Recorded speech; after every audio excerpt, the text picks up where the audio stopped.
Hey, what's up guys, this is Liam or Weagle on OP. Today we've got some more news information. We're also going to mock some of it. There's a lot of new Black Ops 3 stuff just before the beta launches, but one question I wanted to answer was people keep saying, Weagle, when do we get the codes for the beta? And I got an email and I've seen it online, and I don't know why no one knows this, but I think it's midnight PST, so that's like 6 in the morning in the UK or 8 o'clock if you're in Eastern Europe, in the morning on Wednesdays when they're sending out the code. So that's the time to look at. That's when they'll be coming. So you guys know. So drop a like if you enjoyed this series and let me know in the comments if there's anything I missed about this week's news. I wanted to go through the score streaks first because they're kind of not that interesting at all. We're basically looking at Black Ops 2's kill streaks that haven't changed. We've got the RCXD, but it hovers. All big change there. We've got the UAV, of course. The UAV always helpful.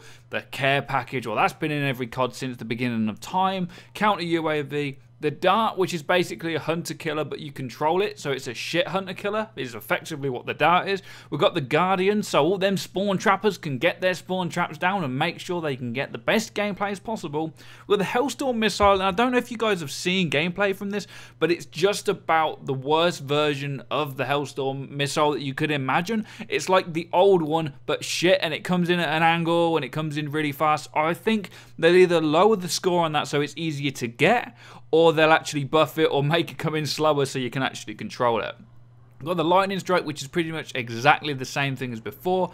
The Rolling Thunder is like the Stealth Chopper or the original Rolling Thunder in Black Ops, where it comes across and drops loads of bombs and blows everybody up. We've got the Talon, which I'm really not sure what that does, and the Cerberus, which is like a Goliath-looking motherfucker from Advanced Warfare. But what I'm interested in is the Hater, which is the new VSAT or Blackbird or kind of advanced UAV, but you can now shoot it down. So I don't know if there'll be ways you can do it so they can't shoot it down, or little extra attachments or perks or something for it, because it's kind of going to suck if you spend like 12, I think it's 1200 points or 1150 for the Hater, and if you pull that up after going on a big kill streak and someone just shoots it down, that's really gonna suck.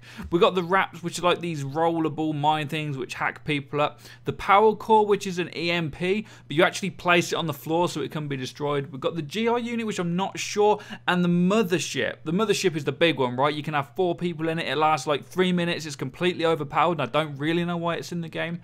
And then there's a further locked one, which the Mothership's a lot of kills, right? If that isn't the Swarm, that's going to be maybe a nuke NW2 style. What do we think? In the comments, that could be possible. The only other thing I could think of is that it's going to be a Swarm, but that's a lot of kills for a Swarm, so it's going to have to be really OP for it to be worth getting. Now I'm going to move on to some of the guns and the perks and the things I wanted to talk about there, but a lot of this footage is from one guy, so I'm going to link him in the description down below. He's a German guy. I don't want to nick his footage. I just wanted to show a couple of screenshots of things that I thought were interesting about the perks and a couple of the weapons. As you'll see, there aren't really any difference in the perks. There's Sixth Sense, which basically displays an arrow as to where the enemies are on the map. So it's basically like COD Campaign, telling you where everyone is like at the same time.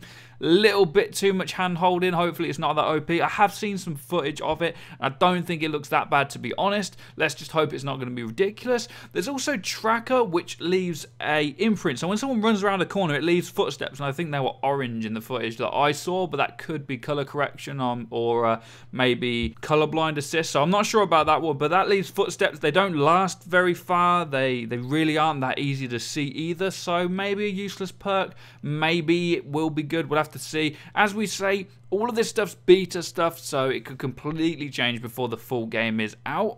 I think what's funny about this perk is that it's actually a visual style of footsteps, but really all Triarch have ever needed to do was do it so you could hear the footsteps. No Triarch, maybe this time around. We'll have to see. Now, the tactical equipment is pretty much the same as Black Ops 2 as well. The sensor grenade isn't in there because it was pretty fucking shit, but the tactical insertion isn't either, so no Scrandy Sniper, 360 backflipping tac inserts for you guys, I'm sorry. Unfortunately, I like the tac insert myself to get in with the shotguns and try and get loads of kills quickly, so I'm going to miss out on that one too, which is pretty much upsetting. The other thing is that the boosters are obviously not going to be able to sit there in hardcore on Nuketown in that little room or on Raid, around the back of Raid, in that corner behind the glass bit near the garage, and sit there and reverse boost for the headshots and like camos and all that really cool stuff. Now the lethal equipment Oh, nothing's really changed. There's a trip mine now, which is basically a bouncing Betty, and there's a thermite grenade, which is more or less a Molotov for World at War. We'll have to see how effective they are when they come out. Hopefully not too OP, but also hopefully not that wank either. Now, the last thing I wanted to mention about the Black Ops 2 information is that all campaign missions in Black Ops 3 are unlocked at the start. Now, I'm not sure if I mentioned this before, but I wanted to make clear that this is ridiculous. I don't care if you can play with your friends, and they can give you their guns as well, but it's making the whole experience just easy. I mean, what's the point in having a campaign and a story and setting out a story if you can just watch the end? I don't know. Too much handholding in my opinion. What do you guys think? So that was everything. That's all the news and interesting stuff this week. The beta is going to be out, or the beta if you're American. So if you want to send in some of your clips for top 5 plays or tactical plays or not top 5 plays or just anything, then just send them in to the emails. I'll leave them in the description. Check out the guy that had all this footage. There's a lot more on there than what I've shown. And drop a like if you beats enjoyed. Have a great day as always. Take care and peace, people.